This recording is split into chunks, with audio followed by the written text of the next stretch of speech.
ఎట్లా జరుగుతుంది ప్రచారం? మీరు ఇప్పుడు అడిగారు కదా, గతం ఒక లెక్క ఇప్పుడు ఒక లెక్క. రాష్ట్ర ప్రభుత్వం నుంచి ఎన్ని డబ్బులు పెట్టారో మాకు చెప్పమని చెప్పి ఓట్లు అడగమని. సామాన్య ప్రజలకి ఎంతవరకు చేరవేస్తున్నది నా క్వశ్చన్.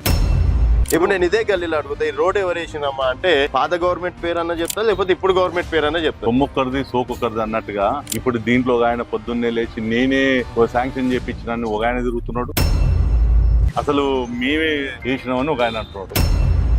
బీజేపీ యొక్క సిద్ధాంతమే అంత్యోదయ, వెనుకబడిన వర్గాల యొక్క అభివృద్ధి బీజేపీ యొక్క సిద్ధాంతం. కాంగ్రెస్ అంటేనే ముస్లిం, ముస్లిం అంటే కాంగ్రెస్. ఎవరు విభజన రాజకీయాలు చేస్తాం. ఇప్పుడు మీ మాటలతోటి హిందువులు 80% ఉన్నారు, 90% ఉన్నారు, అందరు బీజేపీ కోట్లేయమని చెప్పేసి ఒక రకంగా మీరు ఏమైనా రెచ్చగొడుతున్నారా హిందువులు? నేను రెచ్చగొట్టట్లేదు, ఆలోచించమని చెప్తున్నా. ముస్లిం సోదరులకు ఒక మంచి చేస్తే వాళ్ళందరూ ఓటు వేయడానికి సిద్ధంగా ఉంటే కూడా నువ్వు బెదిరిస్తున్నావంటే ఏమన్నట్టు? భారతీయ జనతా పార్టీకి ఓటు వేస్తారని చెప్పేసి మీరు చాలా కాన్ఫిడెన్స్ చెప్తున్నారు కదా, ఎందుకు ఓటు వేస్తారని చెప్పేసి మీ దగ్గర ఏమైనా కారణాలు ఉన్నాయి? మోదీ గారు చేసినటువంటి అనేక పథకాలు ప్రజలకు తెలుసు. ఇవాళ మార్పు అనేది మొదలు కావాలి, ఇవాళ ఒక అభివృద్ధి కావాలి. ఎలక్షన్స్ అంటే బీఆర్ఎస్ కాంగ్రెస్ మధ్యలోనే జరుగుతుంది, భారతీయ జనతా పార్టీ కాంపిటీషన్ లేనే లేదంటే రాష్ట్రంలో బీఆర్ఎస్ కు ఓటేస్తే అది మురిగిపోయేటటువంటి ఓటు.